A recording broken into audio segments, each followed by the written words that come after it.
Bonjour à toutes et tous et bienvenue sur 3 Lunes Diffusion.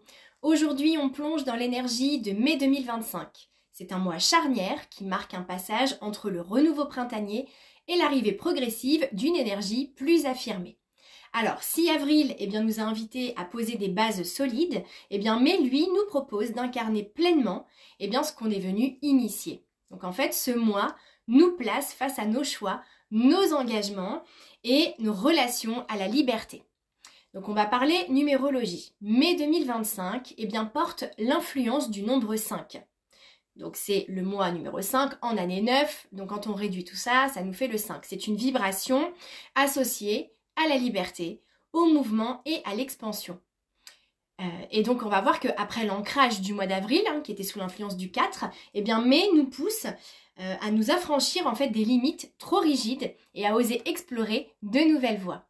Donc on peut avoir envie de renouveau et de légèreté. Après une structuration, place à l'expérimentation. On peut avoir des choix à faire aussi. En fait, il est temps d'assumer une direction et puis d'aller de l'avant également. Et puis ça peut nous appeler aussi à nous libérer de ce qui nous retient, des schémas répétitifs, des héritages inconscients, et puis la peur du changement aussi. Alors le mois de mai, c'est un mois charnière qui nous pousse à nous interroger sur nos véritables désirs. Est-ce qu'on avance par habitude ou par conviction? Est-ce qu'on est en phase aussi avec ce qu'on veut profondément? Donc le mois de mai, c'est vraiment le pont, l'entre-deux-mondes. Dans l'inconscient collectif, mai symbolise une transition, une période de choix et d'ouverture. C'est un mois où tout semble en suspens. En fait, on reste dans un élan vers l'avenir, mais en même temps, on sent encore l'influence du passé. Donc le symbolisme des portes et des ponts ici, il est intéressant. En fait, mai, c'est comme un pont suspendu entre ce qu'on a été et ce qu'on est en train de devenir. Et donc traverser ce pont, demande du courage et du discernement évidemment. Donc en fait, cette tension, elle est typique du mois de mai. C'est avancer ou reculer, prendre un risque ou rester dans une zone connue. On va voir aussi qu'au niveau transgénérationnel, il y a beaucoup de choses qui ressortent. Ce mois de mai met en lumière notre relation à la liberté et aux injonctions familiales. Donc nos ancêtres, en fait, ont pu avoir à choisir leur voie, en fait. Soit ils ont choisi leur voie, en fait, soit ils ont suivi un chemin imposé. Donc ça, il faut vraiment s'interroger. Le mois de mai 2025 aussi nous invite à identifier ces injonctions invisibles et à nous libérer avec gratitude. Voyez ? On va voir qu'il y a aussi les défis de mai, parce qu'on est entre une envie de changement et une peur de l'inconnu.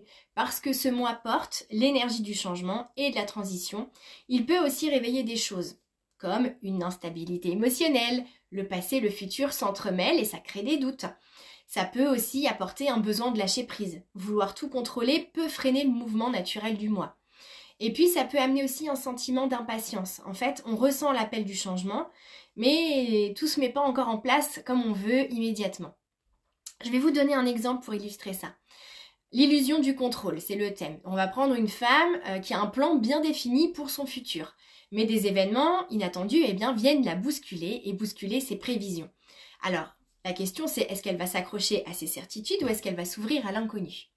En fait, mai nous enseigne que parfois, lâcher prise est le plus grand des actes de liberté. Je vous propose aussi un petit rituel pour le mois de mai. Pour traverser ce mois avec fluidité, il y a des petites pratiques que vous pouvez intégrer.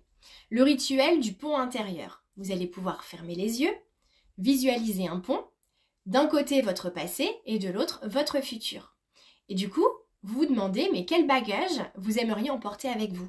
Quel poids est-ce que vous voulez laisser derrière vous aussi pour traverser ce pont? Vous avez l'objet de la libération. Vous pouvez choisir un objet symbolique, une plume, une clé, un oiseau, ce qui représente en fait votre liberté intérieure. Et vous pouvez porter ça comme un rappel quotidien. L'inconscient, il adore les symboles.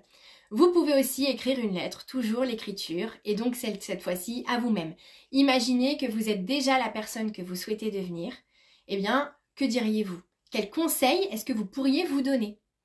Donc pour conclure, on va voir que mai 2025, c'est un mois qui nous pousse à assumer nos choix et à oser nous affranchir des limitations inconscientes. C'est un moment de transition, d'exploration, de libération, où en fait chaque décision peut être un pas vers plus d'alignement et plus d'authenticité. Alors si vous ressentez ces énergies et que vous souhaitez aller plus loin dans le décryptage de vos schémas inconscients et transgénérationnels, je vous invite à me rejoindre sur 3 Lunes Diffusion. À très vite pour de nouvelles explorations de l'inconscient.